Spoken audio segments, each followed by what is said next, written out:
Well, I think we'll probably start now. Everybody, gazelle.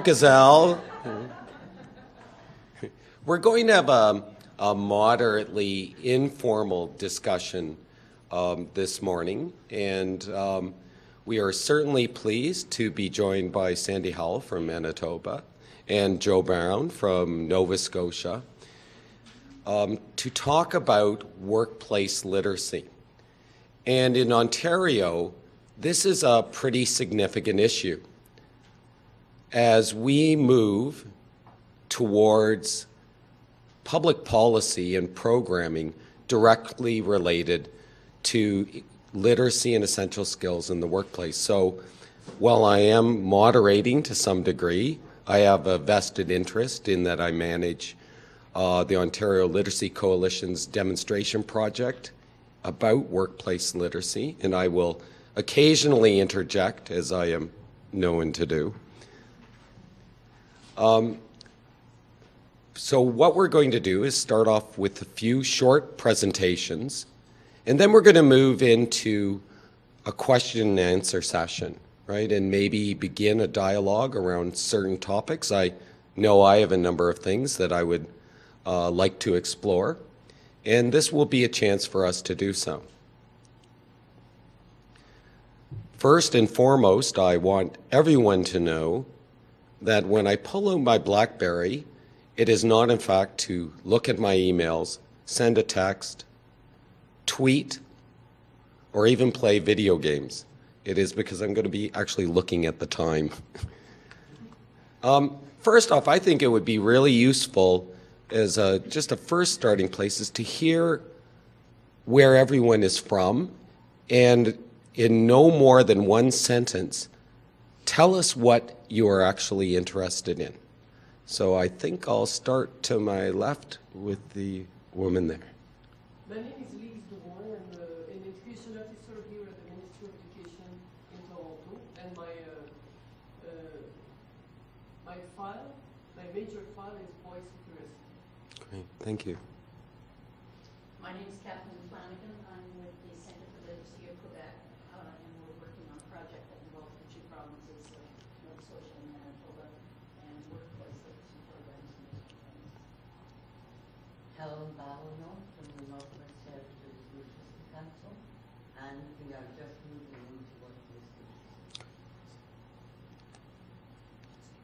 Okay, well, we'll go around that way. Yeah, that's great. Roland Roberts from the province of Brunswick at St. John, and we're working with workplace education as well. Anna O'Hara, and I work with Roland in St. John. Beth Collins, and I too am from St. John. Caroline Wilson, guess what? From St. John. We travel the back. Mike Sonesi from CC3, and I've learned and also a lot of workplace places, so what more detailed ways to get Ms. Casal from the Literacy Coalition, and one of my bigger project responsibilities on our workplace project. Ursula Mazur from the Ontario Literacy Coalition. I'd like to learn about workplace education in other provinces. I'm Stacey McCoy. I work at Quincy Adult Day School in Belleville and Trenton. I'm the learner administrator for both sites, and I'm always looking for ways to incorporate more workplace literacy into our programs. Good morning, everyone. Sharon Hart with the Community Education Network in Western Canada. Yes, we've been involved in literacy, and we've also been involved in workplace skill development, and now we're very interested in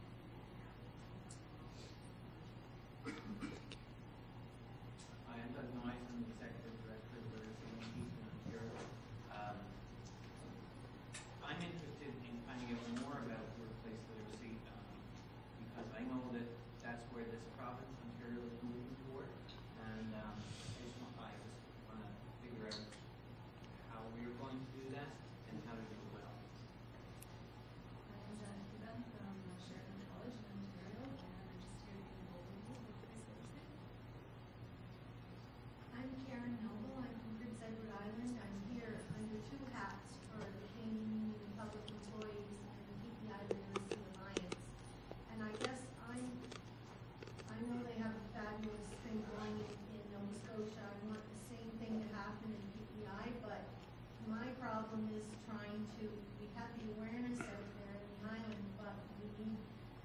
to identify a group of workers that would be willing to step forward and take the first course or two, and then I think it'll get going. But that sort of identifying a group is where I'm at right now. Philip Brunette, I'm the Office of Nutrition and Social Skills. We're interested in hearing about innovative ways to connect with workplaces, employers, businesses. Rachel Lucas, the Office of Leaders and Essential Skills. I work closely with projects in Ontario, so I'm interested in the office of I'm Marie Simpson. I'm based here in Toronto and I work on projects and I'm interested in the connections between workforce literacy and workplace literacy. I'm Claire Hall, I'm from Ottawa, and I work in workplace education, and I'm here to learn about the lessons learned, and you guys are being able to do workplace education, and find out how to maybe this is work for you. We're just doing, for the people who just, the person who walked in, just doing quick introductions. So if you can just tell us where you're from. I'm Penelope Guy. I'm from the Office of BTC and Essential Skills in Ottawa. And I'm pleased to be here to share information. BTC faces different clients. Great. John Batesman with the museum. Oh. All right. Well, then I'm oh, sorry. Oh, sorry, at the back. My apologies. And I'm so glad to be here. I'm Ken Ennis, I'm with TP out of Calgary, Alberta. Cheers. All right, then I think we'll be starting with you, Joe.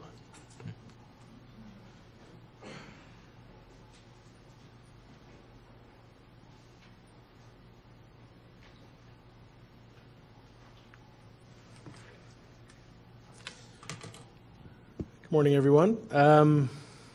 Thanks for coming to our workshop so early in the morning. I feeling pretty good about this since it's 9:15 my time. I don't think it's the same for Sandy, but that's why I went first. So I think you'll probably see a lot of similarities between Sandy's program and our program. We drew a lot from Manitoba when we developed our workplace education program.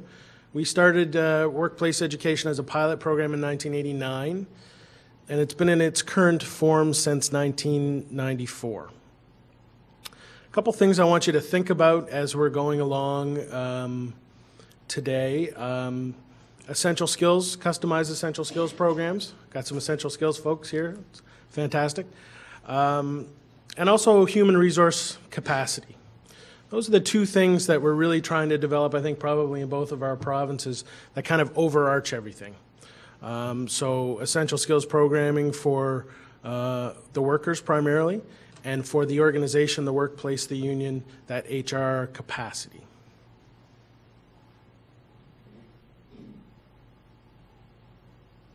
So some of the goals, as you can imagine, of our program in Nova Scotia, create a lifelong learning culture, help the workforce meet the challenges, and the development of a skilled, adaptable workforce. We've been talking about that for probably the last 20 years in Nova Scotia. Nova Scotia is fishing, farming, coal. All those things are not doing very well right now. So we determined very early that we needed to do something with our workers and our workplaces. With the closure of so many of those industries, human resource development and essential skills were really very new in our province. We didn't have, it was one of those things where you said, if you don't like your job, there's 50 guys behind you who will do your job. So we didn't really pay a lot of attention to that. So kind of a few overarching things that we worked on in our objectives. We're a partnership model, the same as Manitoba, and that'll probably be a bit of a topic of discussion a little bit later, but it's business, labor, government, and practitioners all contributing to the program. So again, essential skills, workforce planning. We do some workforce planning, so we can talk about that as we go along, and also transition supports for some of those industries that have closed. We found the partnership model and that HR bent can really work with workforce development and with industries that are closing down. Again, talking about partnerships, we really, it's at the root of what we do, and I know a lot of talk has been about partnerships, and it just makes everything better. It's cost effective. I don't know how many companies and businesses I've been to where you're sitting down at the table and you say, you know, have you ever been down to the loading dock? And they're like, no, they don't do anything down at the loading dock. And of course, well, let's all go down to the loading dock and see what they do down there. And it really bringing those people to the table to run an education program really promotes understanding within the company, promotes understanding within the government, and it really allows, I guess, a lot of ownership of their program, that are sitting around this table, we're going to make the decisions about this program, not Joe from the government. So that's really important. Just a little bit about the model. Again, it's a partnership model. Everyone brings something to the table of that model. Big thing we have in Nova Scotia is that the government employs 8 of us in the province as full-time employees, as members of the government to broker and support workplace education. Part of that is to do educational needs assessments, to work with the company, and we grant the company the cost of the instructor, which is typically between $2,500 and $5,000. So that company provides, or the union provides, all the other costs, depending on where the program is housed. So we have that luxury in Nova Scotia, and it's very effective. Typically, we'll do between 150 and 200 programs a year in Nova Scotia. It's, you know, the recession, I think, affected us a little bit, but we picked it up, unfortunately, in those industries that were closing down. And this year, we're on target to meet that target again. Sandy's heard me say this, that being a plus-size model is not a lucrative job. Like, that is not... me up there, I don't make a lot of money doing that, but that's Elmsdale Lumber. And Sandy thought it'd be a good idea for us just to highlight a company that we worked with. And Elmsdale Lumber, we've been working with them since 2000. And so I went to Elmsdale Lumber. They're a lumber company of about 50 employees. They wanted to do a GED program. And as they said, what they didn't know was we had a lot of plans for them along the way. And what it morphed into really was pretty much everyone at the company taking some form of academic upgrading. And really what it led to, through a form of some business writing and customer service programs, that they're supervisors, they're frontline managers. I kind of like to call them steel-toe managers, guys who might have high school, might not have high school, but really wanted to be good managers and were incredibly intelligent people. They went to St. Mary's University to take a couple of courses and lasted, as you can imagine, a couple of days. It wasn't for them. And so we said we can do some leadership, some supervisory skills through Essential Skills. We can have it right on site. And so we actually signed a 5-year certification agreement that the company at the end of 5 years would certify them as frontline managers. So we really grew from that academic upgrading all throughout that company. So it's a good example of how that Essential Skills really grew to that HR capacity within that company. Just some examples of programs. We do workplace education programs. We do One Journey programs, and that program is an employment program, and the only thing that's really different about that program and any other employment program is we always have an essential skills component, and that there's a guarantee of a job before the people enter the program. So we have the industry who has a skill shortage interview the participants before they enter the program,